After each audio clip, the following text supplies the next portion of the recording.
Hello everyone. मेरा नाम है शुभम और आज हम जो टॉपिक डिस्कस करने वाले हैं वो है ग्रेविटेशन चैप्टर का शेल थ्योरम। तो आज हम शेल थ्योरम पढ़ेंगे। शेल थ्योरम पढ़ने से पहले हम ये देखते हैं कि हमें इस थ्योरम का यूज़ क्यों करना पड़ रहा है, क्यों हम इस थ्योरम को पढ़ रहे हैं। ठीक है, जैसा कि हम अभी जानते हैं सभी कि अभी तक हम क्या पढ़ चुके हैं, न्यूटन्स लॉ ऑफ ग्रेविटेशन पढ़ चुके हैं।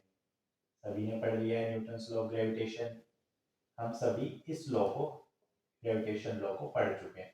तो न्यूटन्स लॉ ऑफ ग्रेविटेशन हमें क्या कहता था?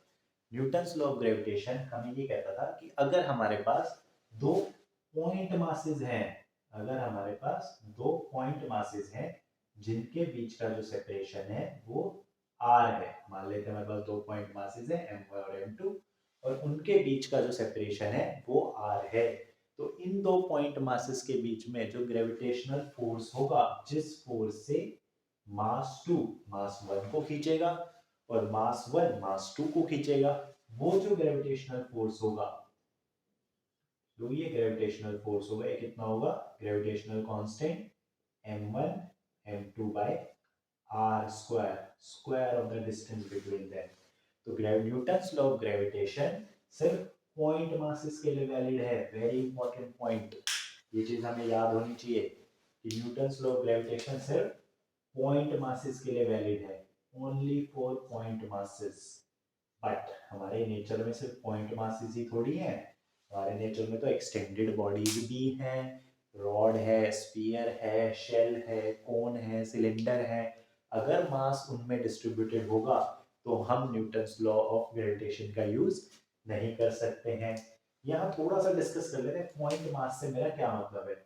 पॉइंट मास से मेरा मतलब है वो मास जिसकी खुद की डायमेंशन, अगर आप देखें इस मास का खुद का डायमेंशन जो है वो आप बोल सकते हो कि डायमेंशन ऑफ बॉडी, जिस बॉडी, जो भी मास है, जो भी बॉडी है, उसका जो डायमेंशन है वो बहुत छोटा होगा, नेग्लिजिबल होगा compare to the distance between those two masses.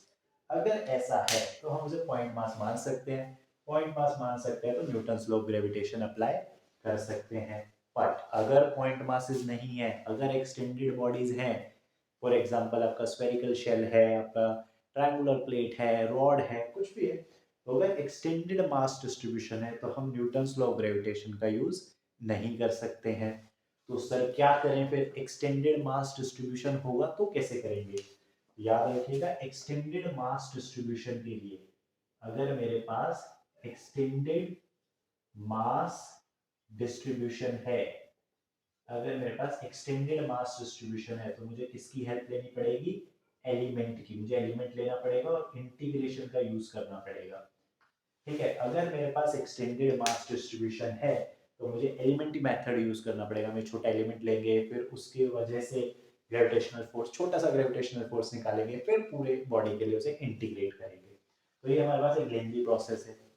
But इसमें एक अच्छा चीज है, इसमें एक अच्छी चीज ये है कि अगर एक्सटेंडेड मास डिस्ट्रीब्यूशन हमारा स्फेरिकल है, ध्यान दीजिए ना इस चीज पे, ये है तो एक्सटेंडेड मास डिस्ट्रीब्यूशन है मेरे पास एक्सटेंडेड मास डिस्ट्रीब्यूशन।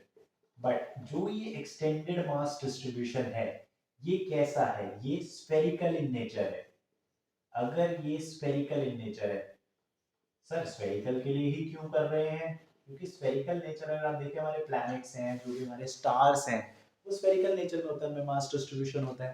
तो ये कॉमनली, जिसके बारे में हम स्टडी करेंगे ग्रेविटेशन चैप्टर में, तो अगर हमारे पास extended mass distribution spherical nature में है तो हम इंटीग्रेशन से बच सकते हैं।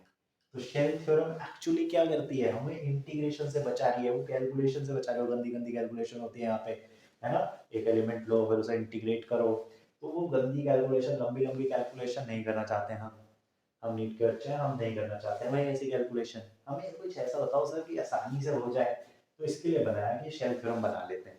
तो शेल थ्योरम के पीछे, शेल थ्योरम के लिए मेन कंडीशन क्या है कि एक्सटेंडेड मास डिस्ट्रीब्यूशन होना चाहिए आपके पास, तब लगाएंगे। स्फेरिकल इन नेचर होना चाहिए। तो अगर ये दोनों कंडीशन आपकी सेटिस्फाई होगी तो ही हम शेल थ्योरम का यूज करेंगे। यहाँ तक क्लियर है आप सभी को कि अगर एक्सटेंडेड मास डिस्ट्रीब्यूशन होगा और स्फेरिकल इन नेचर होगा। सर स्फेरिकल इन नेचर से क्या मतलब है आपको? स्फेरिकल डिस्ट्रीब्यूशन से मेरा ये मतलब है आइदर जो मास डिस्ट्रीब्यूटेड होगा वो होलोस्फीयर, जैसे होलोस्फीयर है या स्फेरिकल शेल है आपका। होलोस्फीयर में क्या होता है, जो भी आपका पूरा मास डिस्ट्रीब्यूटेड होता है वो आपका पूरा सरकमफेरेंस पे होता है ना। जो भी आपका मास डिस्ट्रीब्यूटेड होगा वो सारा मास जो है वो सरकमफेरेंस पे डिस्ट्रीब्यूटेड होगा। सारा मास यहाँ बाहर डिस्ट्रीब्यूटेड होगा, अंदर से एकदम खाली है, सारा मास जो है वो बाहर डिस्ट्रीब्यूटेड है। ऐसा कैसे होता है, कहाँ होता है ऐसा, जैसे आपने देखा होगा प्लास्टिक की बॉल होती है, प्लास्टिक की बॉल में जो सारा मास होता है वो बाहर होता है, अंदर कुछ नहीं होता, हवा होती है, खाली होता है। या सॉलिड स्फीयर, सॉलिड स्फीयर में क्या होगा, पूरे वॉल्यूम में मास डिस्ट्रीब्यूटेड होगा। तो सॉलिड स्फीयर में तो पूरे वॉल्यूम में मास डिस्ट्रीब्यूटेड होता है, पूरे वॉल्यूम में आपका मास होगा, है ना, पूरे वॉल्यूम में आपका मास डिस्ट्रीब्यूशन होगा। रेडियस आर मान लेते हैं, मास एम। तो इसमें जो मास डिस्ट्रीब्यूशन होता है हम उसे क्या बोलते हैं, वॉल्यूम मास डेंसिटी से डिफाइन करते हैं ना, मास पर यूनिट वॉल्यूम, कैसे मास डिस्ट्रीब्यूटेड है थ्रू आउट द वॉल्यूम। अब ये कांस्टेंट भी हो सकता है, ये वेरिएबल भी हो सकता है, डिपेंड भी करेगा कि कैसा है, पर पूरी बॉडी में मास डिस्ट्रीब्यूटेड होगा सॉलिड स्फीयर। आउटसाइड बाहर बाहर मास डिस्ट्रीब्यूटेड होगा होलोस्फीयर। सॉलिड स्फीयर का एग्जांपल क्या हो गया, लेदर बॉल। लेदर बॉल अगर आप देखें वो अंदर से भरी होती है, उसके अंदर भरी होती है ना, लेदर बॉल में स्टिच किया होता है भर के उसे। और होलोस्फीयर में प्लास्टिक की बॉल, प्लास्टिक की बॉल में अंदर हवा होती है। तो पहली चीज तो हमें यहाँ से ये क्लियर होती है कि शेल थ्योरम कब यूज करेंगे, जब एक्सटेंडेड मास डिस्ट्रीब्यूशन होगा, स्फेरिकल इन नेचर होगा। ठीक है, हमारे पास दो टाइप के हमने मास डिस्ट्रीब्यूशन देखे हैं। अभी हम इन्हें सेपरेटली भी डिस्कस करेंगे कैसे अप्लाई करते हैं shell theorem. Newton's law of gravitation का यूज करेंगे जब हमारे पास पॉइंट मासेस होगा। यहाँ तक सभी को सब चीजें क्लियर है, कोई डाउट है तो आप पूछ सकते हैं यहाँ तक। अब आगे हम क्या करेंगे, पहले हम इस शेल थ्योरम को डिफाइन करते हैं। चलो सर ये तो समझ आ गया है हमें कि शेल थ्योरम का यूज हम क्यों करते हैं। अब हम शेल थ्योरम को समझते हैं कि एक्चुअल में शेल थ्योरम है क्या। ठीक है, मैं इसे इरेज कर देता हूँ।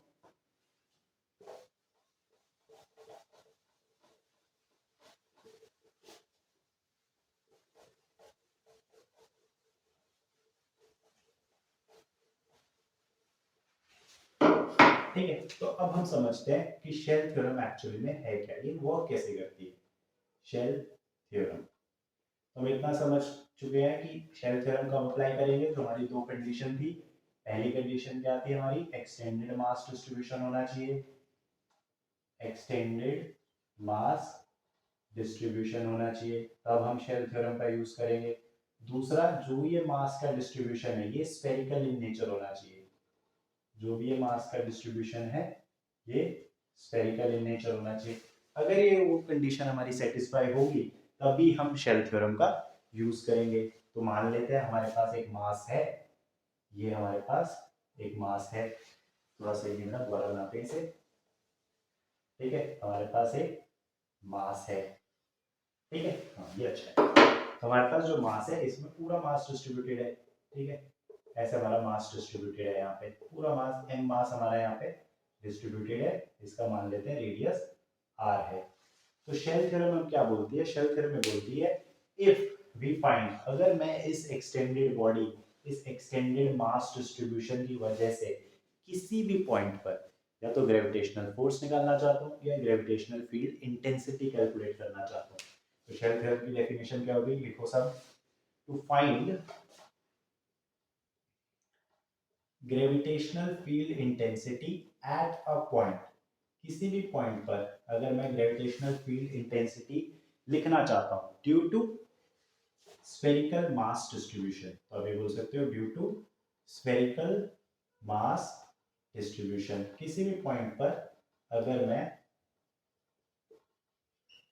ग्रेविटेशनल फील्ड इंटेंसिटी निकालना चाहता हूं due to spherical mass distribution, तो हम क्या करेंगे, मान लेते हैं कि हम एक पॉइंट है यहाँ पर आर दूरी पर, ठीक है, स्मॉल आर दूरी पर मेरा एक पॉइंट है। ठीक है, मान लेते हैं इस पॉइंट पर जो है मैं ग्रेविटेशनल फील्ड इंटेंसिटी निकालना चाहता हूँ, ठीक है, इस स्फेरिकल मास डिस्ट्रीब्यूशन से। तो हम क्या करेंगे, तो हम इस पॉइंट से पास होता हुआ एक शेल ड्रॉ करेंगे, इस पॉइंट से पास होता हुआ एक शेल ड्रॉ करेंगे। देखो ये हमने एक शेल ड्रॉ किया, ये हमने इस पॉइंट से पास होता हुआ एक शेल ड्रॉ किया। क्लियर है आप सभी को कि हमने इस पॉइंट से पास होता हुआ एक शेल ड्रॉ कर लिया। तो शेल थ्योरम क्या बोलती है, to find gravitational field intensity at a point due to a spherical mass distribution.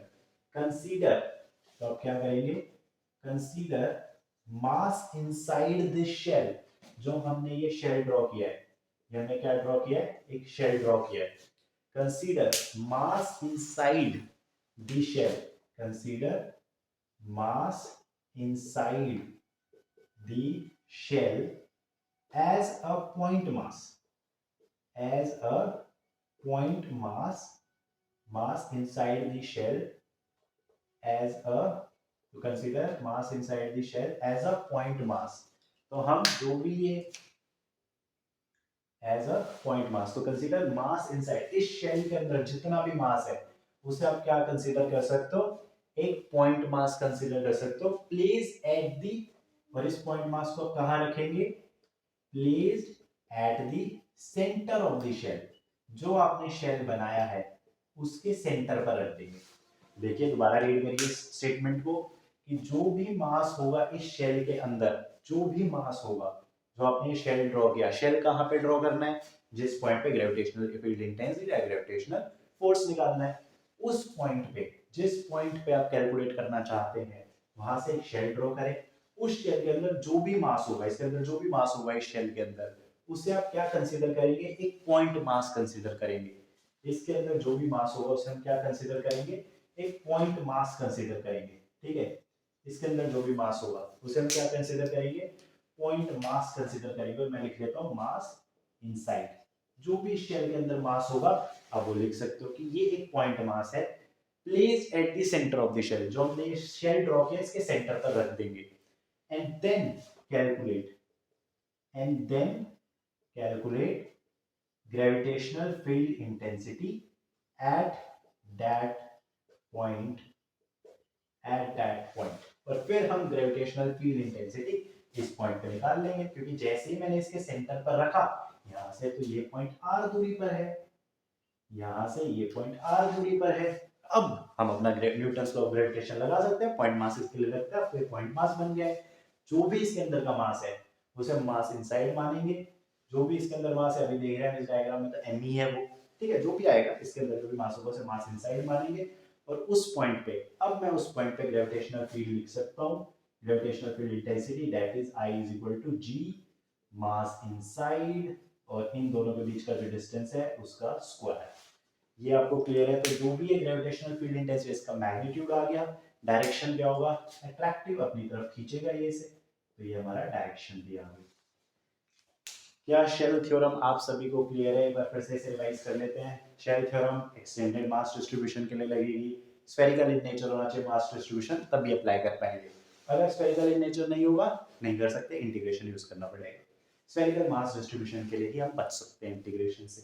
तो शेल थ्योरम क्या बोलती है, to find gravitational field intensity या फोर्स एट अ पॉइंट, किसी भी पॉइंट पर अगर हमें निकालना है, due to a spherical mass distribution, एक स्फेरिकल मास डिस्ट्रीब्यूशन है उसकी वजह से मुझे इस पॉइंट पर ग्रेविटेशनल फील्ड इंटेंसिटी या ग्रेविटेशनल फोर्स निकालना है। Consider mass inside the shell, इस शेल के अंदर जो भी मास है उसे आप एक पॉइंट मास मानेंगे। वेरी इंपॉर्टेंट, उसे हम क्या मानेंगे, एक पॉइंट मास मानेंगे। देखो मैं यहाँ पे इस पूरे जो भी अंदर मास था इस शेल के, उसे पॉइंट मास माना। और उस पॉइंट मास को कहाँ रखेंगे, उस पॉइंट मास को रखेंगे place at the centre of the shell. आपका जो शेल था, ये हमारा शेल था डॉटेड लाइन से, इसके सेंटर पर रख दिया, इसके सेंटर पर इसे पॉइंट मास को रख दिया। एंड देन कैलकुलेट, और उसके बाद हम अपना न्यूटन्स लॉ ऑफ ग्रेविटेशन में जैसे करते हैं पॉइंट मासेस के लिए, वैसे हम कैलकुलेट कर लेंगे जिस भी पॉइंट पर हमें ग्रेविटेशनल फोर्स या ग्रेविटेशनल फील्ड इंटेंसिटी निकालनी होगी। यहां तक क्लियर है आप सभी को। तो ये है हमारी शेल थ्योरम। अभी हम इस शेल थ्योरम का यूज करेंगे होलोस्फीयर और सॉलिड स्फीयर के लिए, डिफरेंट डिफरेंट केसेस देखते हैं। तो सबसे पहले हम डिस्कस करने वाले हैं होलोस्फीयर की। ठीक है, तो मैं इसे इरेज कर रहा हूं, आप नोट कर लीजिए इसे, वीडियो पॉज करिए और नोट कर लीजिए इसे।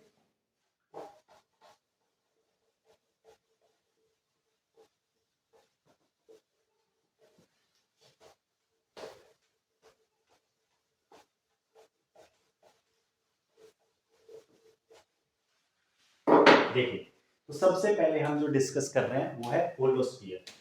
ठीक है, सबसे पहले हम जो डिस्कस कर रहे हैं वो है होलोस्फीयर। होलोस्फीयर, तो सबसे पहले हम होलोस्फीयर मतलब जो भी आपका मास डिस्ट्रीब्यूटेड होगा वो कहाँ पर होगा, सरकमफेरेंस पर, बाहरी सरफेस पर जो है मास डिस्ट्रीब्यूशन होगा। प्लास्टिक बॉल की तरह अंदर हवा भरी हुई है, कुछ नहीं है, सारा मास बाहर जो है वो डिस्ट्रीब्यूटेड है। तो इसमें हम पहला केस जो पढ़ रहे हैं कि हम ग्रेविटेशनल फील्ड इंटेंसिटी निकालना चाह रहे हैं, किस पॉइंट पर, उस मास डिस्ट्रीब्यूशन से बाहर वाले पॉइंट पर, या बोल सकते हो आउटसाइड दी शेल। होलोस्फीयर को हम क्या बोल सकते हैं, स्फेरिकल शेल भी बोल सकते हैं ना, होलोस्फीयर बोल लो या स्फेरिकल शेल बोल लो, एक ही बात है। तो हम आउटसाइड दी शेल निकालना चाह रहे हैं, एक ऐसा पॉइंट जिसके लिए आर जो है वो हमारे रेडियस ऑफ शेल से बड़ा होगा। मान लेते हैं ये हमारा स्फेरिकल मास डिस्ट्रीब्यूशन है, ठीक है, थोड़ा सा नहीं बना, दोबारा बना लेते हैं इसे, है ना, स्फेरिकल मास, दोबारा बनाते हैं इसे, इस पर एक ही बारी में बना देंगे, बन गया। ठीक है, हमारे पास ये स्फेरिकल मास डिस्ट्रीब्यूशन है जिसमें जो सारा मास है वो जो है बाहर आपका डिस्ट्रीब्यूटेड है, सारा मास जो है वो आपका बाहर ही डिस्ट्रीब्यूटेड है। ठीक है, जो भी मास है मेरा सारा बाहर ही डिस्ट्रीब्यूटेड है मेरा मास। तो मान लेते हैं कि इसका जो मास है वो कैपिटल एम है, ठीक है, मान लेते हैं मास कैपिटल एम है, तो जो इसका रेडियस है वो कैपिटल आर है। तो मैं किस पॉइंट पर निकालना चाहता हूँ, आउटसाइड दी शेल। तो मैंने एक पॉइंट लिया, ठीक है, बाहर है जो पॉइंट, ठीक है, बाहर पॉइंट है, ये डिस्टेंस हो गया मेरा स्मॉल है। तो सारा मास अंदर हवा है, अंदर कुछ भी नहीं है, सारा मास बाहर डिस्ट्रीब्यूटेड है। तो शेल थ्योरम क्या बोलती थी, पहला पॉइंट ये था कि इस पॉइंट से आप एक शेल ड्रॉ कर लें, इस पॉइंट से आप एक शेल ड्रॉ कर लें। तो हमने एक शेल ड्रॉ कर ली, ठीक है, इस पॉइंट से आप एक शेल ड्रॉ कर ले। तो सबसे पहले हमें ये बोलते थे एक शेल ड्रॉ करो, फिर इस शेल के अंदर जो भी मास है उसे आप एक पॉइंट मास मान सकते हो, जो भी शेल के अंदर मास है उसे आप पॉइंट मास मान सकते हो। अगर हम यहाँ देखें तो मास इनसाइड कितना आ रहा है, इस शेल के अंदर कितना मास है मेरे पास, इस शेल के अंदर मेरे पास पूरे का पूरा मास है, ये एम मास है मेरे पास इसके अंदर, इस पूरी शेल के अंदर एम मास है, तो आप इसे पॉइंट मास मान लो। सेकंड स्टेप ये था। थर्ड क्या था, इस पॉइंट मास को उठा के इस शेल के सेंटर पे रख दो। तो इस शेल के सेंटर पे रख दिया हमने, देखो एकदम नीचे रख दिया इसके सेंटर पे। अब इससे इस पॉइंट मास की वजह से आर डिस्टेंस पर ग्रेविटेशनल फील्ड इंटेंसिटी लिख लो। ये तो हमने पॉइंट मास इसके लिए पढ़ी हुई है, तो ये कितनी हो जाएगी, I is equal to G mass inside, mass inside की वैल्यू कितनी हो गई, G M by R square. हमारे पास जो ग्रेविटेशनल फील्ड इंटेंसिटी का मैग्नीट्यूड आ गया आउटसाइड द शेल के लिए वो आ गया है G M by R square. ये वाला पार्ट आपको क्लियर है, आउटसाइड दी शेल, ठीक है। तो आउटसाइड दी शेल के लिए ग्रेविटेशनल फील्ड इंटेंसिटी होगी G M by R square. अब इसी में हम डिस्कस कर लेते हैं सेकंड, इनसाइड दी शेल, अगर शेल के अंदर पॉइंट होगा तब कैसे करेंगे। तो सेकंड पार्ट डिस्कस कर लेते हैं, that is inside the shell. अगर शेल के अंदर होगा ये पॉइंट, इनसाइड दी शेल, अगर शेल के अंदर होगा पॉइंट, दैट इज जो आपका ये स्मॉल आर है ये लेस देन कैपिटल आर हो, ठीक है। बना लेते हैं एक शेल, ये हमने यहाँ पे शेल बना ली। जो हमारा सारा मास है वो भी आउटसाइड ये शेल में, तो सारा मास जो होगा, होलोस्फीयर बोलो या शेल बोलो, सारा मास जो है बाहर ही डिस्ट्रीब्यूटेड होगा, है ना, सारा मास जो है हमारा बाहर डिस्ट्रीब्यूटेड है, ठीक है। तो अब जो है इसका हम मान लेते हैं मास m है और इसका जो रेडियस है वो कैपिटल R है। बट अब जिस पॉइंट पे मैं निकालना चाहता हूँ कि इस मास डिस्ट्रीब्यूशन की वजह से मैं निकालना चाहता हूँ एक ऐसे पॉइंट पर जो इस शेल के अंदर है, तो मैं इस पॉइंट पर ग्रेविटेशनल फील्ड इंटेंसिटी निकालना चाहता हूँ। तो शेल थ्योरम क्या बोलती है कि इस पॉइंट से आप एक शेल ड्रॉ कर ले, पास करती हुई हमने यहाँ पे एक शेल ड्रॉ कर ली। अब अगर आप देखें इस शेल के अंदर हमने शेल ड्रॉ कर ली, अब सेकंड था कि इस शेल के अंदर जो भी मास है, इस शेल के अंदर क्या आपको इस शेल के अंदर कोई मास दिख रहा है, तो सारा मास तो बाहर था ना, अंदर तो कोई मास है ही नहीं। तो इस शेल के अंदर जो मास इनसाइड है वो कितना आ रहा है, that is mass inside is zero. इस शेल के अंदर तो कोई मास है ही नहीं, इनसाइड द शेल कोई भी मास नहीं है इस शेल के अंदर, कोई भी मास नहीं है इस शेल के अंदर। ध्यान से देखिए, सारा मास जो था वो बाहर डिस्ट्रीब्यूटेड है, अंदर कोई भी मास नहीं है। और अगर मास इनसाइड जीरो है तो शेल के अंदर ग्रेविटेशनल फील्ड इंटेंसिटी भी जीरो हो जाएगी, क्योंकि ग्रेविटेशनल फील्ड इंटेंसिटी क्या थी हमारी, that is gravitational field intensity थी g into mass inside by r square. अगर मास इनसाइड ही जीरो है तो ग्रेविटेशनल फील्ड इंटेंसिटी तो जीरो हो गई मेरी। मतलब इंपॉर्टेंट पॉइंट है यहाँ पे, नोट करिए इसे। क्या इंपॉर्टेंट पॉइंट है कि ग्रेविटेशनल फील्ड इंटेंसिटी जीरो हो गई है। ग्रेविटेशनल फील्ड इंटेंसिटी जीरो है, इसके अंदर मास से खींचेगा ही नहीं। अगर मैं कोई भी यहाँ पे मास रखूंगा शेल के अंदर तो उस पर ग्रेविटेशनल फोर्स ही नहीं लगेगी, उसके अंदर कोई भी ग्रेविटेशनल फोर्स नहीं है। तो ये चीज हमें यहाँ से समझ आती है कि जो भी मास है वो बॉडी को बाहर वाले मास को खींचता है। अगर आप यहाँ देखेगा कोई बाहर मास है उस पर तो फोर्स लग रही है, उसे तो अपनी तरफ खींच रहा है। अगर हम यहाँ पे डायरेक्शन देखें तो वो तो फोर्स की डायरेक्शन या ग्रेविटेशनल फील्ड की डायरेक्शन तो सेंटर की तरफ है। मतलब अगर शेल के बाहर कोई मास है उसे बॉडी अपनी तरफ खींचेगी, बट अगर शेल के अंदर कोई मास है उसे बॉडी नहीं खींचेगी, वहां पे ग्रेविटेशनल फील्ड ही नहीं है। और ग्रेविटेशनल फील्ड ही नहीं है तो उसमें फोर्स कैसे लगेगा, फोर्स जीरो है। क्या ये बात आपको समझ आई कि अगर शेल के बाहर कोई पॉइंट है तो उसे बॉडी अपनी तरफ खींचेगी, किस ग्रेविटेशनल इंटेंसिटी क्या होगी बाहर वाले पॉइंट के लिए, gm/r²। अंदर वाले पॉइंट के लिए बॉडी पर कोई भी ग्रेविटेशनल फोर्स नहीं लगेगा, वहां पे आपकी ग्रेविटेशनल फील्ड क्या होगी, जीरो। ये क्लियर है आप सभी को? ठीक है, तो अभी हम इन दोनों को ही एक ग्राफ प्लॉट करते हैं इसी का, कि होलोस्फीयर के लिए आउटसाइड द शेल और इनसाइड द शेल के लिए कैसा इसका जो ग्राफिकल प्लॉट है वो बनेगा। काफी बार एग्जाम में पूछा गया है ये चीज कि ग्राफिकल प्लॉट कैसा होगा। ठीक है, तो हम इसे एक ग्राफ से समराइज करते हैं होलोस्फीयर के लिए। ठीक है, तो होलोस्फीयर के लिए जो हमने अभी पढ़ा इसे हम एक ग्राफ से समराइज करते हैं। किसके बीच का ग्राफ बनाना है हमें, ग्रेविटेशनल फील्ड इंटेंसिटी और आर के बीच का हमें ग्राफ बनाना है। तो ग्रेविटेशनल फील्ड इंटेंसिटी और आर, इसके बीच का हमें ग्राफ प्लॉट करेंगे।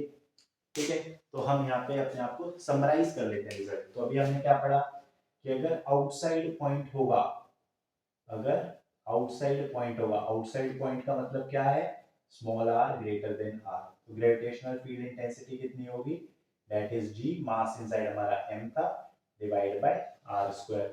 अगर इनसाइड पॉइंट होगा, इनसाइड पॉइंट से मेरा मतलब क्या है कि r लेस देन r, तो ग्रेविटेशनल फील्ड इंटेंसिटी कितनी होगी, जीरो। अगर सरफेस पर पॉइंट होगा, सरफेस का क्या मतलब है, सरफेस का मतलब है कि r is equal to r। Surface का क्या मतलब है, सरफेस पर अगर पॉइंट है r is equal to r, तो वहां पे ग्रेविटेशनल फील्ड कितनी होगी, ग्रेविटेशनल फील्ड कितनी होगी, आउटसाइड, जस्ट आउटसाइड होगा। अगर आप सरफेस की बात करें तो सरफेस पर अगर मान लेते हैं हमारा मास डिस्ट्रीब्यूशन है, तो आप ये बोल सकते हैं कि सरफेस पर, जस्ट सरफेस पर जो पॉइंट होगा उसके लिए जो शेल बनेगा वो जस्ट यहीं से पास करेगा, उसके लिए जो शेल बनेगा वो जस्ट यहीं से पास करेगा। तो आप बोल सकते हो कि आउटसाइड वाले फॉर्मूले में ये जो शेल है इसका डिस्टेंस जस्ट r जो है वो बराबर ही आ रहा है r के। अगर आप देखें जस्ट बराबर ही आ रहा है तो सरफेस वाले पॉइंट के लिए जो ग्रेविटेशनल फील्ड इंटेंसिटी हो जाएगी वो हो जाएगी gm/r²। कैपिटल R² यहाँ पे रेडियस आ जाएगा उस शेल का। ठीक है, अगर आप देखें g भी कांस्टेंट है, मास भी कांस्टेंट है, r भी कांस्टेंट है, तो ये हमारे पास एक कांस्टेंट वैल्यू आती है। ये और हम नोट करेंगे कि यहाँ पे हमारे पास एक कांस्टेंट वैल्यू आती है सरफेस के लिए। ठीक है, तो हम अब इसे प्लॉट करते हैं। तो अगर हम देखें, अगर हम r 0 पर हैं तो हमारे पास 0 है, तो r 0 पर ग्रेविटेशनल फील्ड इंटेंसिटी 0 है हमारे पास। ठीक है, फिर हम आगे आगे बढ़ रहे हैं तो 0 ही है, अभी ग्रेविटेशनल फील्ड इंटेंसिटी में कोई वो नहीं है, 0 ही है। कहाँ तक 0 है, तो ये 0 ही चल रही है ना, कैपिटल R तक 0 है। हम ये बोल सकते हैं कि gravitational field intensity capital R तक 0 है। कैपिटल R से पहले आपकी ग्रेविटेशनल फील्ड इंटेंसिटी होलोस्फीयर की वजह से 0 है। ठीक है, कैपिटल R पर आ गई, जैसे ही आप सरफेस पर आ गए अब आपकी ग्रेविटेशनल फील्ड इंटेंसिटी आ गई जो एक कांस्टेंट वैल्यू है ना, एक कांस्टेंट वैल्यू मिल गई आपको यहाँ पे। क्या है वो constant value, that is gm/r²। आपको एक कांस्टेंट वैल्यू मिल गई। जैसे ही आप सरफेस पर आ गए आपको एक कांस्टेंट वैल्यू मिल गई। अब ये कांस्टेंट वैल्यू जो आई है, इसके बाद जैसे मैं और आगे बढ़ूंगा उसके बाद क्या हो रहा है, आप देख रहे हो कि जो ग्रेविटेशनल फील्ड इंटेंसिटी है वो 1/r² से कम हो रही है। अगर हम इसके बाद देखें तो हम यहाँ से प्लॉट करें इसे आगे, तो इसके बाद जो ग्रेविटेशनल फील्ड इंटेंसिटी है वो 1/r से ड्रॉप कर रही है, मतलब वो डिक्रीज हो रही है 1/r से। ठीक है, डिक्रीज होती होती आगे चली गई ना, तो एक्सपोनेंशियली अगर आप देखें डिक्रीज कर रही है वो, ऐसा कुछ ग्राफ बनेगा ना, that is proportional to 1/r²। क्या ये क्लियर है? तो काफी बार एग्जाम में पूछा गया कि होलोस्फीयर के लिए डिस्ट्रीब्यूशन बताइए ग्रेविटेशनल फील्ड इंटेंसिटी का, आर के साथ डिस्टेंस के साथ डिस्ट्रीब्यूशन बताइए। तो जीरो से लेके कैपिटल आर तक जीरो है ग्रेविटेशनल फील्ड इंटेंसिटी, यहाँ पर आप बोल सकते हैं जीरो है। और कैपिटल आर के बाद जो इंटेंसिटी है वो 1/r² से डिक्रीज करती हुई जा रही है, इंफिनिटी पर क्या होगी, फिर से जीरो हो जाएगी। क्या आपको क्लियर है? होलोस्फीयर के लिए जो एनालिसिस करी हमने, क्या ये सब क्लियर है? किसी को कोई भी डाउट है वो पूछ सकता है। यहाँ तक सभी की चीजें हमें अच्छे से समझ आ गई है। अब हम सॉलिड स्फीयर के लिए पढ़ेंगे। ठीक है, अब हम जो डिस्कशन करेंगे वो सॉलिड स्फीयर के लिए करेंगे। ठीक है, एक मास डिस्ट्रीब्यूशन हम पढ़ चुके हैं, दैट इज होलोस्फीयर। अब हम जो डिस्कशन करने वाले हैं वो है सॉलिड स्फीयर के। इस सॉलिड स्फीयर में क्या होगा, होलो की जगह क्या कर देंगे, सिर्फ सॉलिड लिख देंगे। आपको तो पूरा लिखना पड़ेगा कॉपी में, यहाँ पे क्या लिख देंगे हम, सॉलिड स्फीयर। तो सॉलिड स्फीयर में क्या होगा, सॉलिड स्फीयर में जो मास डिस्ट्रीब्यूशन होगा वो पूरे बॉडी में होगा। ठीक है, तो सबसे पहला वही केस हमारा outside point, outside the sphere. तो सबसे पहले हम वही वाला डिस्कस करेंगे कि आउटसाइड दी स्फीयर, स्फीयर के बाहर वाला पॉइंट, उसके लिए डिस्कस करेंगे, दैट इज आर आपका क्या होगा, ग्रेटर देन आर। तो हमारे पास एक मास डिस्ट्रीब्यूशन है जिसमें जो पूरा मास है वो through out the body distributed है। ठीक है, जो भी मास है हमारा वो through out the body distributed है। अगर आप देखें पूरे में मास डिस्ट्रीब्यूटेड है, ठीक है, through out the body distributed है। मान लेते हैं इसका जो मास है वो कैपिटल एम है और जो रेडियस है वो कैपिटल आर है। तो हम ग्रेविटेशनल फील्ड इंटेंसिटी निकालना चाहते हैं एक ऐसे पॉइंट पर जो स्फीयर के बाहर है। तो हम एक पॉइंट बना लेते हैं, हम ग्रेविटेशनल फील्ड इंटेंसिटी इस पॉइंट पर निकालना चाहते हैं जो यहाँ से आर दूरी पर है। शेल थ्योरम क्या बोलती है, शेल थ्योरम बोलती है इस पॉइंट से आप एक शेल ड्रॉ कर लो। लीजिए हमने कर ली एक शेल ड्रॉ। अब इस शेल के अंदर जो भी मास है उसे एक पॉइंट मास मान लो।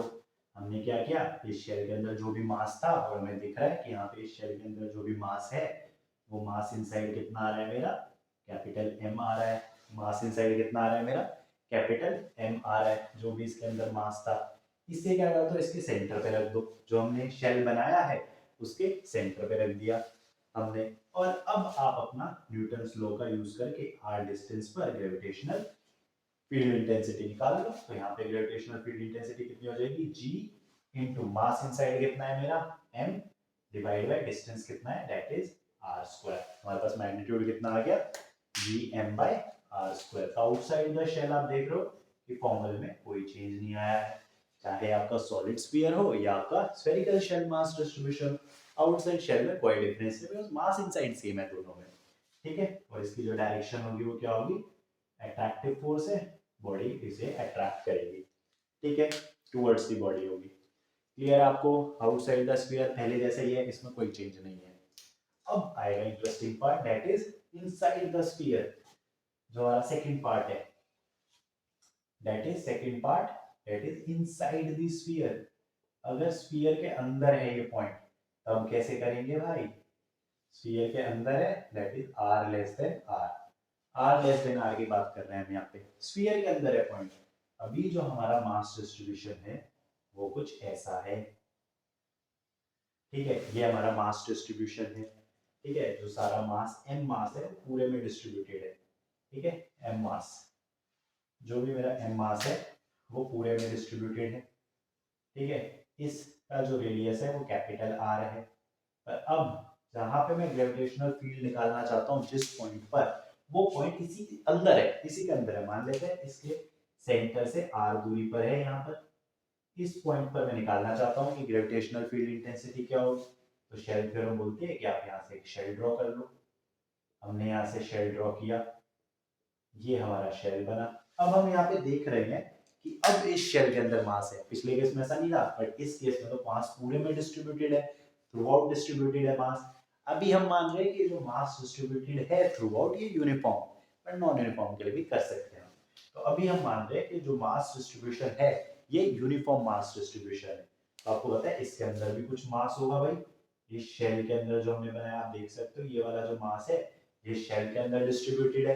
पर मास तो हमें नहीं पता, तो हमें ये कैलकुलेट करना पड़ेगा, ठीक है। क्योंकि ये यूनिफॉर्म मास डिस्ट्रीब्यूशन हम एज्यूम कर रहे हैं, यूनिफॉर्म मास डिस्ट्रीब्यूशन के लिए कर रहे हैं। यूनिफॉर्म मास डिस्ट्रीब्यूशन में हम क्या लगा सकते हैं, यूनिटरी मेथड, करेक्ट। तो यूनिफॉर्म मास डिस्ट्रीब्यूशन में यूनिफॉर्म मेथड, यूनिटरी मेथड का यूज करके क्या हम ये शेल के अंदर वाला मास निकाल सकते हैं। बिकॉज अब मेरा टारगेट क्या है, हमें मास इनसाइड फाइंड आउट करना है भाई। अब नहीं डायरेक्ट आ रहा है आंसर, अब तो डायरेक्ट नहीं आ रहा है ना, जैसे पहले एकदम से निकाल देते थे डायरेक्ट कि m मास है, m लिख दिया। यहाँ पे ऐसा नहीं है। तो यहाँ पर हमें ये देखना होगा कि इसके अंदर मास कितना है। यूनिफॉर्म मास डिस्ट्रीब्यूशन है तो मुझे पता है मैं अपना यूनिटरी मेथड यूज कर सकता हूँ। यूनिटरी मेथड क्या होता है सर, हमें ये पता है कि 4/3 जो पूरे वॉल्यूम में डिस्ट्रीब्यूटेड है, आप ये बोल सकते हो 4/3 पाई आर क्यूब। इसमें जो मास डिस्ट्रीब्यूटेड है वो कितना है, capital M। Capital M distributed है तो 1 यूनिट वॉल्यूम में कितना मास डिस्ट्रीब्यूटेड होगा, m/4/3 पाई आर क्यूब। तो जो इसमें डिस्ट्रीब्यूटेड होगा वो 1/4/3 पाई आर क्यूब। बट मुझे किस में निकालना है, मुझे तो इस शेल के वॉल्यूम में निकालना है। ये शेल का वॉल्यूम कितना है आपका, 4/3 पाई स्मॉल r का क्यूब। मुझे तो इसमें निकालना है ना मास डिस्ट्रीब्यूशन। इसमें कितना होगा, तो अगर हम यहाँ देखें तो इसमें मास डिस्ट्रीब्यूशन कितना होगा, m/4/3 pi capital R cube into 4/3 pi small r cube. Check करो यही आ रहा है 4/3 पाई r क्यूब। तो आप यहाँ से देख रहे हो 4/3 पाई से 4/3 पाई कैंसिल हो गया। तो जो ये मास मिला ये क्या है, इस शेल के अंदर का मास। इस शेल के अंदर का मास कितना हो गया, m into small r cube by capital R cube. देखो तो इस शेल के अंदर का मास कितना हो गया, यही तो चाहिए था हमें मास इनसाइड। तो हमें यहाँ पे मास इनसाइड मिल गया, दैट इज कैपिटल M पूरा mass into small r cube by capital R cube. क्या आपको यहाँ तक सबको क्लियर है मास इनसाइड का कैलकुलेशन। अब शेल थ्योरम क्या बोलती थी, इस मास इनसाइड को आप एक पॉइंट मास मान लो और इस पॉइंट मास को आप कहाँ रख दो, इस पॉइंट मास को आप इस शेल के सेंटर पर रख दो और उससे r दूरी पर आप अपना ग्रेविटेशनल फील्ड इंटेंसिटी लिख लो, that is g into mass inside by r square. तो यहाँ पे फॉर्मूला क्या बन गया, g इनटू मास इनसाइड, कितना मास है इसके अंदर, m into r cube by r cube. अगर हम यहाँ पे मास लिखें और नीचे एक r स्क्वायर भी है, ये वाला जो r स्क्वायर था हमारे पास। तो अगर हम यहाँ पे देखें तो ये r स्क्वायर और ये r स्क्वायर ऊपर कट के ऊपर r बचेगा। यहाँ पे फॉर्मूला क्या बन रहा है हमारे पास, दैट इज अगर आप देखें तो अंदर वाले पॉइंट के लिए ग्रेविटेशनल फील्ड इंटेंसिटी क्या होगी, g into m r by r cube. ध्यान से देखिए रिजल्ट क्या आ रहा है, ये ग्रेविटेशनल फील्ड इंटेंसिटी एक सॉलिड स्फीयर की वजह से अंदर वाले पॉइंट पर क्या होगी, gmr बाय r क्यूब। अगर आप यहाँ पे नोट करें इस चीज की, gravitational field intensity is proportional to r। जैसे जैसे हम सेंटर से दूर जा रहे हैं ग्रेविटेशनल फील्ड इंटेंसिटी बढ़ रही है। क्लियर है आप सभी को ये कि inside the sphere gravitational field intensity जैसे जैसे दूर जा रहे हैं सेंटर से वो इंक्रीज हो रही है। आउटसाइड द स्फीयर वही है, जैसे जैसे आप दूर जा रहे हैं वो डिक्रीज हो रही है 1/r स्क्वायर से। इसी चीज को अब हम एक ग्राफिकल वे में रिप्रेजेंट कर लेते हैं। देखिए अब सॉलिड स्फीयर के लिए अगर हमें I वर्सेस R का ग्राफ बनाना है तो हम उसे कैसे बनाएंगे, तो अब हम उसे यहाँ पे समराइज कर लेते हैं ग्राफ की फॉर्म में। सो आई वर्सेस आर, जैसे हमने होलो स्फीयर के लिए बनाया था वैसे ही अब हम सॉलिड स्फीयर के लिए बनाएंगे। यहाँ पे वाई एक्सिस पे आई ग्रेविटेशनल फील्ड इंटेंसिटी, यहाँ पे हमारा आर। तो अगर हमारा आउटसाइड पॉइंट है, यहाँ लिख लेते हैं पहले, अगर मेरा आउटसाइड पॉइंट है, आउटसाइड मतलब R is greater than R, outside point है तो ग्रेविटेशनल फील्ड इंटेंसिटी वही आएगी जो शेल की वजह से आती थी या होलोस्फीयर की वजह से आती थी, दैट इज gm/r²। सेम वैसे ही अगर आपसे कोई पूछे सरफेस के लिए बताओ सरफेस पर कितनी होगी, तो आपको पता है सरफेस पर जो r है वो कैपिटल R के लगभग बराबर हो जाता है, एग्जैक्टली तो नहीं होता है, लगभग बराबर हो जाता है। तो सरफेस पर जो ग्रेविटेशनल फील्ड आती है वो कितनी आती है, सेम वही शेल की तरह gm/r², that is a constant. Same वही चीज है, ये तो यहाँ तक रिपीट हो रहा है। चेंज कहां पर आया, चेंज आया भाई साहब इनसाइड वाले पॉइंट के लिए, इनसाइड वाले पॉइंट के लिए हमारे पास चेंज आया ना, R less than R, very important, inside वाले पॉइंट के लिए चेंज आया। इसके लिए हमारी ग्रेविटेशनल फील्ड का फॉर्मूला क्या आया था, that is gm into small r by r cube, that is proportional to r आया है।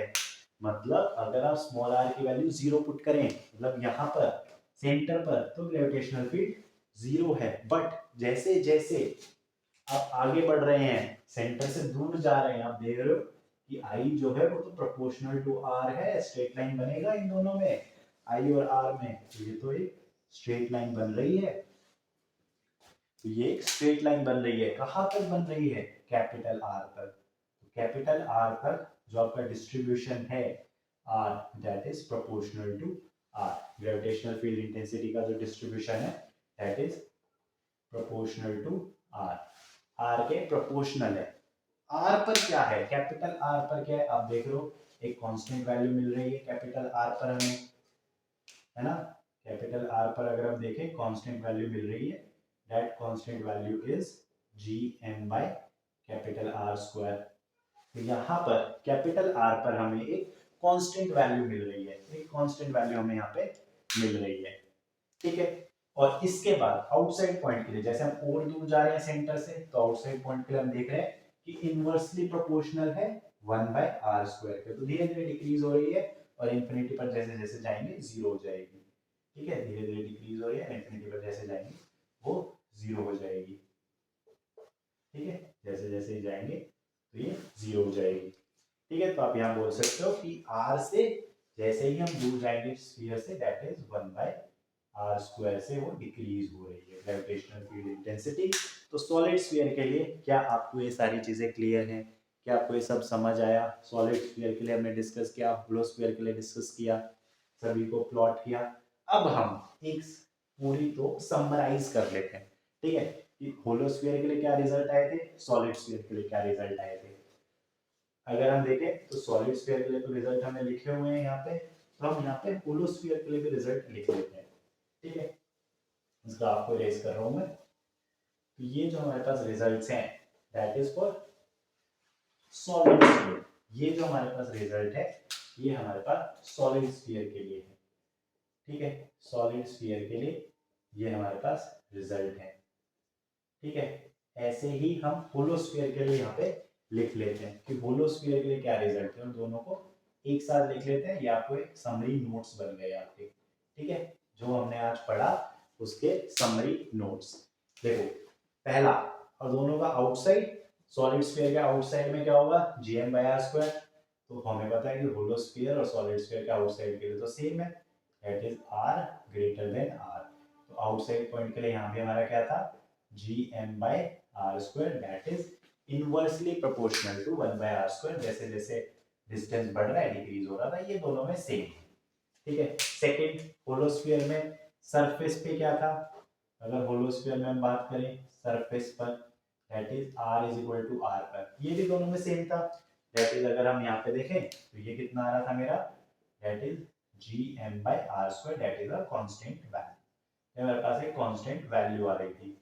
डिफरेंस कहां पे आ रहा था, इनसाइड वाले पॉइंट पे, ध्यान दीजिए यहाँ पे इनसाइड वाले पॉइंट पे डिफरेंस आ रहा था, क्योंकि होलोस्फीयर में जब हम अंदर शेल बना रहे थे, इनसाइड वाले पॉइंट में जब हम अंदर शेल बना रहे थे, इनसाइड वाले पॉइंट में that is r less than r, तो हमारा जो मास इनसाइड आ रहा था होलोस्फीयर में वो जीरो आ रहा था, याद करो मास इनसाइड हमारा क्या आ रहा था, जीरो, जिसकी वजह से ग्रेविटेशनल फील्ड इंटेंसिटी जो आ रही थी वो जीरो आ रही थी। पर इस समय मास जीरो नहीं है, होलोस्फीयर में तो होता है मास डिस्ट्रीब्यूशन अंदर, तो इसमें मास जीरो नहीं था, इसमें मास जीरो नहीं था, तो यहाँ पे जो ग्रेविटेशनल फील्ड इंटेंसिटी आई वो आती है हमारे पास proportional to r, that is gmr by r3। तो यहाँ पे डिफरेंस है सिर्फ, मेन डिफरेंस कहाँ पे आता है इन दोनों में, होलोस्फीयर और सॉलिड स्फीयर में इनसाइड वाले पॉइंट के लिए मेन डिफरेंस आता है।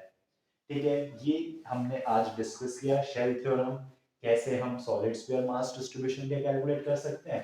अब ग्रेविटेशनल फील्ड इंटेंसिटी है हमारे पास, तो हम ग्रेविटेशनल फोर्स भी निकाल सकते हैं, बिकॉज हमें पता है कि ग्रेविटेशनल फोर्स क्या होगा, जो भी मास होगा इनटू ग्रेविटेशनल फील्ड इंटेंसिटी से उसे मल्टीप्लाई कर देंगे, जिस भी मास पर फोर्स निकालनी है।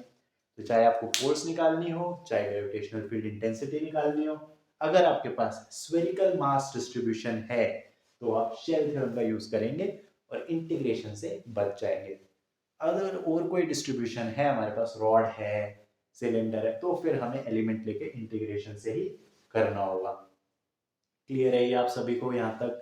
सभी को, किसी को कोई डाउट इसमें तो आप पूछ सकते हैं। अभी हम इस पे क्वेश्चन देखते हैं, ठीक है, इसी पर हमें क्वेश्चन देखते हैं कि कैसे मतलब सॉल्व करें अगर इस पे क्वेश्चन आएगा।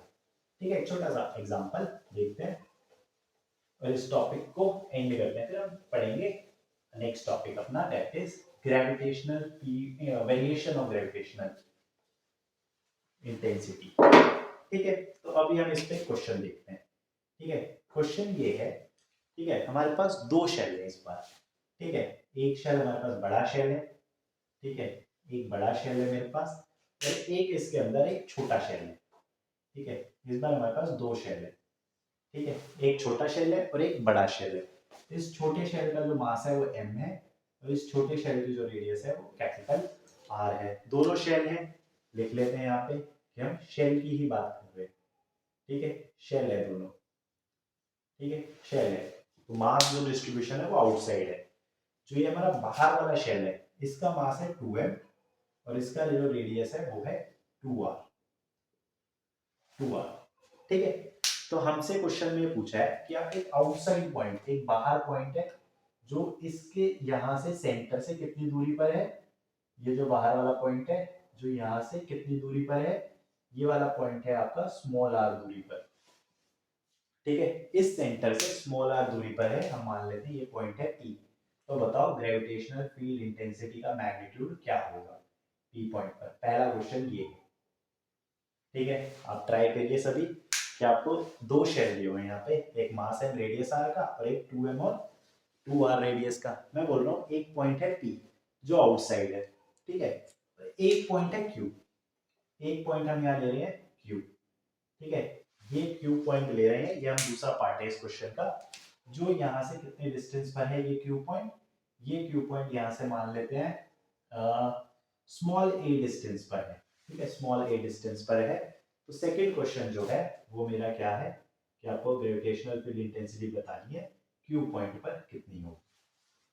तो हमने दो क्वेश्चन पूछे हैं यहाँ पे, तो आप इन्हें ट्राई करिए, फिर हम इसे अब सॉल्व करते हैं। ठीक है, चलिए अब हम इसे सॉल्व करते हैं। तो सबसे पहले हम क्या करेंगे, हम इस शेल को नंबर दे देंगे। ठीक है, हम मान लेते हैं कि जो अंदर वाला शेल है वो मेरा शेल 1 है, जो अंदर वाला शेल है, और जो मेरा बाहर वाला शेल है वो मेरा शेल 2 है। तो हमने इसे एक नंबरिंग दे दी कि हमारा ये शेल नंबर 1 है और ये शेल नंबर 2 है। हमने एक नंबरिंग दे दी इसे, शेल नंबर 1 और शेल नंबर 2। अगर पहले पार्ट की बात करें, पी पॉइंट की बात करें, तो हम ये बोल सकते हैं कि ये जो पी पॉइंट है ये दोनों ही शेल के लिए, 1 और 2 के लिए, दोनों ही शेल के लिए आउटसाइड पॉइंट है। ये तो ध्यान से देखिए, क्या ये पी पॉइंट इन दोनों ही शेल के लिए आउटसाइड पॉइंट है, तो दोनों ही शेल के लिए आउटसाइड वाला फॉर्मूला लगेगा। यहाँ पे लिख लेते हैं कि शेल के लिए आउटसाइड का फॉर्मूला क्या होता था, r ग्रेटर देन r का, that is r greater then का क्या होता था, g m इनसाइड, जो भी मास अंदर होगा m inside by r square. और आउटसाइड पॉइंट के लिए, इनसाइड पॉइंट के लिए क्या होता था, इनसाइड पॉइंट के लिए 0, बिकॉज अगर अंदर कोई भी मास नहीं है शेल के लिए तो 0 होगा। तो हमारी शेल के रिजल्ट से इनसाइड पॉइंट के लिए 0, आउटसाइड पॉइंट के लिए मास इनसाइड। अब हमें पता है जो ये P पॉइंट है ये तो शेल 1 और शेल 2 दोनों के लिए ही आउटसाइड पॉइंट है, दोनों के लिए ही आउटसाइड पॉइंट है। तो मेरा जो मास इनसाइड हो जाएगा इस केस में वो कितना होगा, ध्यान से देखिए मास इनसाइड कितना होगा।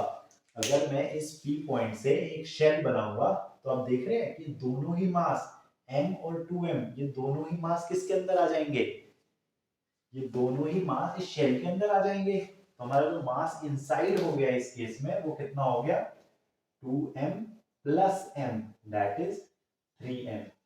क्या ये आपको क्लियर है कि जो दोनों हमारे मास हो गए, ठीक है, उन दोनों ही मास हमारे शेल के अंदर आ गए। मास इनसाइड आता था ना यहाँ पे, मास इनसाइड बाय आर स्क्वायर, तो ये दोनों ही मास क्या हो गए हमारे अंदर आ गए हैं। और जैसे ही अंदर आ गए तो मास इनसाइड क्या हो गया मेरा 3m, m और 2m दोनों का सम किया 3m हो गया। तो ग्रेविटेशनल इंटेंसिटी P पॉइंट पर कितनी हो गई है हमारी ग्रेविटेशनल इंटेंसिटी, फॉर्मूला लगाया हमने G, mass inside is 3m, और इससे हम क्या मान लेते हैं मास इनसाइड को सेंटर पे रखें, यहाँ से डिस्टेंस देखा हमने दैट इज r स्क्वायर। तो जो मैग्नीट्यूड आएगा ग्रेविटेशनल फील्ड इंटेंसिटी का P पॉइंट पे कितना आएगा G into 3m by R square, ये हमारा आंसर है। अब यही चीज हम देखते हैं Q पॉइंट के लिए। Q पॉइंट में अगर आप ध्यान से देखेंगे शेल 1 के लिए, तो जो Q पॉइंट है, अगर हम यहाँ पे Q पॉइंट की बात करें तो शेल 1 के लिए तो ये आउटसाइड पॉइंट है, शेल 1 के लिए तो ये Q पॉइंट क्या हो गया आउटसाइड पॉइंट हो गया, पर शेल 2 के लिए तो ये इनसाइड पॉइंट हो गया। ध्यान से देखिए डायग्राम, शेल 2 के लिए 2 वाले शेल के लिए तो अंदर वाला पॉइंट है, और हमें तो पता है कि अंदर वाला पॉइंट तो कुछ भी कंट्रीब्यूट नहीं करेगा। तो शेल 2 के लिए तो शेल 2 तो कंट्रीब्यूट करेगा ही नहीं, इसके लिए तो हमारी जो ग्रेविटेशनल फील्ड इंटेंसिटी है वो तो 0 हो जाएगी शेल 2 के लिए। तो इस पॉइंट पे जो भी फोर्स लगाएगा वो कौन सा पॉइंट होगा, वो कौन सा शेल होगा शेल 1, तो ओनली शेल 1 लगाएगा।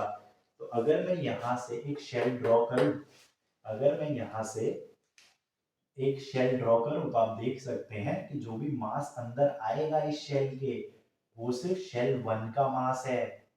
अगर आप ध्यान से देखें, अगर मैं यहाँ से एक शेल ड्रॉ करूं तो जो मास इनसाइड आ रहा है वो सिर्फ कौन कंट्रीब्यूट कर रहा है, सिर्फ शेल 1 कंट्रीब्यूट कर रहा है, शेल 1 का ही मास अंदर आ रहा है, शेल 2 का तो सारा मास जो है बाहर है, इसके अंदर कुछ भी नहीं है।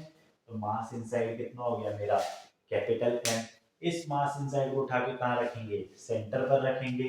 सेंटर से कितनी दूरी पर है ये, सेंटर से ये a डिस्टेंस पर है, a दिया हुआ है ना हमने यहाँ पे। तो gravitational field intensity Q point पर कितनी हो जाएगी G इंटू मास इनसाइड की जगह रखेंगे m डिवाइड बाय डिस्टेंस कितना होगा ये वाला a स्क्वायर। तो ये हमारा आ गया हमारा Q पॉइंट पर। क्या ये आपको सभी को क्लियर है, क्या आज का टॉपिक क्लियर है हमें, शेल थ्योरम उसे हम कैसे यूज करते हैं, सॉलिड स्फीयर के लिए भी पढ़ा, शेल के लिए भी पढ़ा, दोनों के ग्राफ भी प्लॉट करें, ठीक है। एक क्वेश्चन भी हमने इस पे देख लिया। तो ऐसे ही हम आगे नेक्स्ट क्लास में वेरिएशन पढ़ेंगे कि ग्रेविटेशनल जो फील्ड है उसका कैसे वेरिएशन होता है हाइट के साथ, कैसे वेरिएशन होता है उसका डेप्थ के साथ। तब तक आप ये चीज रिवाइज करिए, अच्छे से इस पर प्रैक्टिस करिए। हम मिलते हैं आपसे अगली क्लास में। Thank you.